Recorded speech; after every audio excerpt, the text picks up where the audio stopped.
Assalamualaikum anak-anak. Hari ini kita belajar tentang puisi rakyat.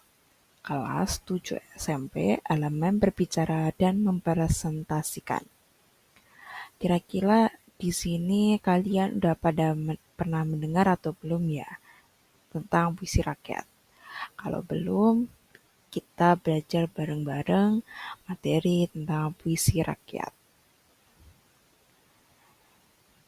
Ini pasti kalian sudah pernah mendengar. Pantun.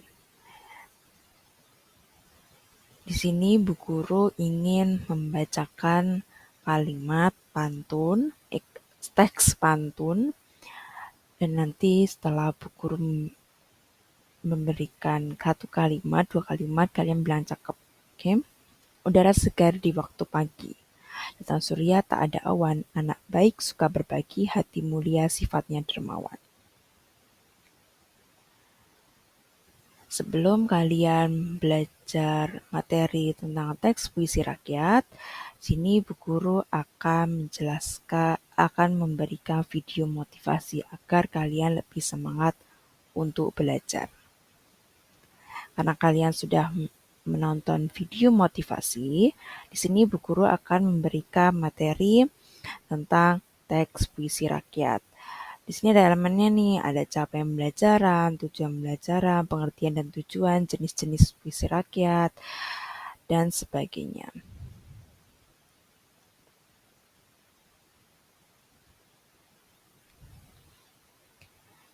Capaian pembelajaran. Peserta didik mulai mampu menyampaikan gagasan, pikiran, pandangan, arahan, atau pesan untuk memecahkan masalah dan solusi dalam bentuk monolog. Pendapat lisan dalam dialog secara logis, kritis, dan kreatif. Dalam mengemukakan gagasan tersebut, peserta didik mulai mampu menggunakan kosakata baru yang memiliki makna denotatif, konotatif, dan kiasan sesuai dengan tipe teks, pendengar, norma kesopanan, dan tujuan berkomunikasi. Peserta didik mulai mampu berpartisipasi dalam diskusi secara aktif, kontributif, dan santun dengan tuturan yang empatik, efektif dalam bentuk paparan fiksi dan informasional menggunakan media multimodal. Peserta didik mulai mampu memaparkan berbagai topik aktual dengan persiapan yang baik berdasarkan pengamatan dan pengalamannya. Tujuan dari pembelajaran. Setelah melakukan pembelajaran dengan model PCBL (Project Based Learning), peserta didik mampu mengekspresikan ide melalui puisi rakyat dengan sikap jujur, disiplin, dan tanggung jawab. Pengertian dan tujuan dari puisi rakyat.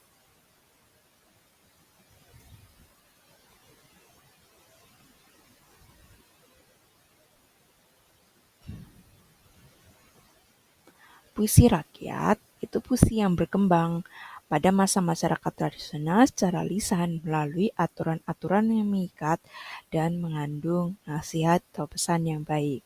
Jadi, puisi ini adalah puisi yang memberikan pembaca nasihat atau pesan yang bisa diambil. Puisi rakyat adalah puisi yang diwariskan oleh nenek moyang atau orang terdahulu. Tujuan dari puisi rakyat memberikan nasihat yang mendidik, mengajak pada kebaikan, melarang untuk melakukan suatu keburukan, protes ketidakadilan, dan menghibur pembaca. Jadi, tujuan dari puisi rakyat ini adalah puisi yang memberikan nasihat atau kebaikan-baikan untuk pembacanya. Ini jenis puisi rakyat. Yang pertama adalah pantun. Pantun itu berasal dari budaya Melayu, yang tiap baitnya terdiri dari 4 baris dan berirama AB-AB. Jadi ketika kalian membuat pantun, itu memang aturannya harus 4 baris. Dan rima antara kalimat pertama dengan kalimat tiga itu sama. Sama halnya seperti kalimat kedua dan kalimat 4 pun juga berakhiran sama. Yang kedua adalah gurindam. Gurindam adalah berasal dari Hindu, bagian India. Baitnya terdiri dari 2 baris dan berirama AA. Berbeda dengan pantun, pantun terdiri dari 4 baris, sedangkan gurindam terdiri 2 baris. Dan berakhir antara kalimat 1 dan kalimat 2 itu berakhir sama. Yang ketiga, syair. Berasal dari Persia. Baitnya terdiri dari 4 baris sebagai isi. 4. Mantra. Jenis puisi rakyat yang dianggap memiliki kekuatan magis. Ciri-ciri dari puisi rakyat. Yang pertama adalah pantun. Tiap bait terdiri dari 4 baris, tiap baris terdiri dari 8 sampai 12 suku kata, baris 1, 2 sampiran, baris 3, 4 isi, dan berirama api-api. Jadi, tadi kan sudah dijelaskan tiap baitnya itu di 4 baris. Nah, tiap baris itu pasti terdiri dari 8 sampai 12 kata. Jadi, setiap kalimat itu tidak boleh kurang dari 8 sukata ataupun lebih dari 12 sukata. Baris 1 dan 2 itu sampiran dan 3, 4 isi. Gurindam, tiap bait terdiri dari 2 baris, tiap baris terdiri dari 10 sampai 14 kata. Baris 1, 2 bentuk kalimat majemuk, baris 1 berisi syarat, baris 2 berisi jawaban. Dan baris 3 berupa nasihat, petunjuk filosofi hidup maupun kata-kata mutiara. Berirama AA. Jadi, di setiap barisnya itu tidak boleh kurang dari 10 suku kata ataupun lebih dari 14 suku kata. Dan gurindam itu sama seperti ciri-ciri dari puisi rakyat yang lain, berupa nasihat, petunjuk, atau yang pesannya itu bisa diambil oleh para pembacanya. Syair. Tiap bait terdiri dari 4 baris, tiap baris terdiri dari 8 sampai 14 suku kata, berirama A, A, A, A, yang terakhir menggunakan bahasa kiasan. Jadi, tiap bait itu tiap baris itu tidak boleh kurang dari 8 suku kata ataupun lebih dari 14 suku kata. Berirama sama A, A, A, A. Mantra berupa rangkaian kata yang berirama, berbentuk satu bagian yang utuh sehingga tidak bisa dipahami melalui satu bagian saja, mengandung rayuan dan perintah, mementingkan keindahan permainan bunyi, berhubungan dengan kekuatan gaib, dan juga untuk hal tertentu. Struktur dari puisi rakyat. Yang pertama adalah pantun. Satu bait pantun memiliki 4 baris, tiap baris dalam pantun 8-12 kata, baris 1, 2 merupakan sambiran, baris 3, 4 isi, pada baris 3, 4 berbentuk kalimat majemuk, berirama AB, dan kalimat yang digunakan adalah kalimat perintah. Jadi, ini sama seperti yang jenis-jenis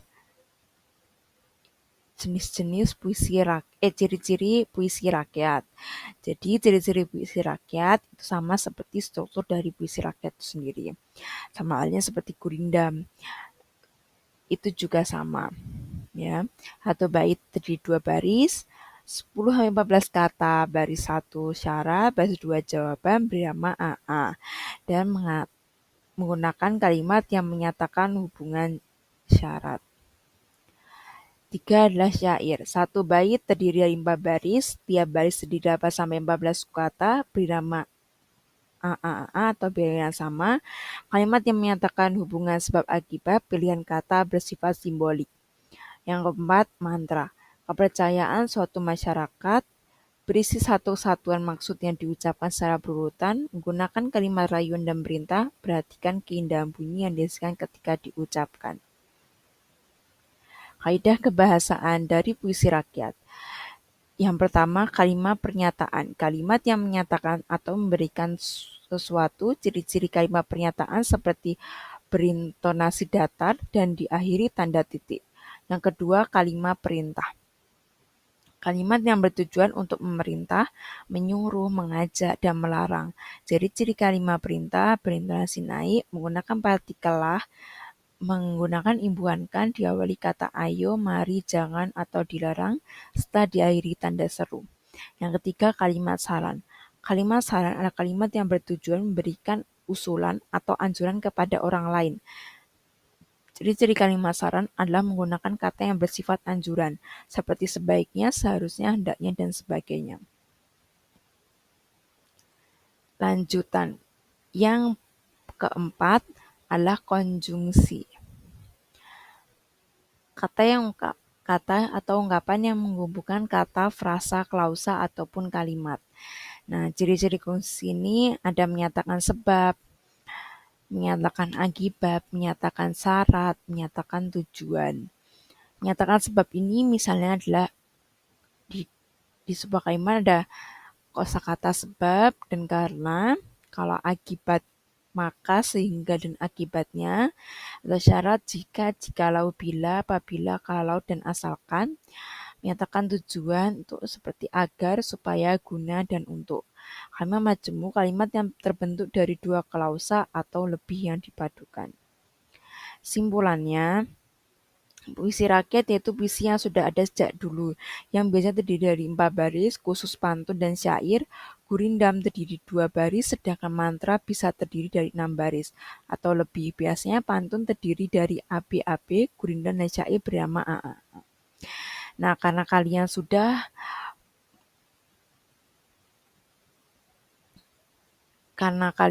mendengar Bu Guru menjelaskan materi, sekarang Bu Guru akan memberikan latihan soal untuk mengetes kemampuan kalian, apakah kalian paham atau tidak. Nih, Bu Guru sudah memberikan aplikasi WordWall. Memberikan web WordWall. Di sini berisi kuis, nanti kalian bisa menjawabnya dan di dalam kuisnya itu kalian bisa melihat skornya. Oke. Terima kasih, sekian dari Bu Guru. Ada salahnya Bu Guru mohon maaf. Wassalamualaikum warahmatullahi wabarakatuh.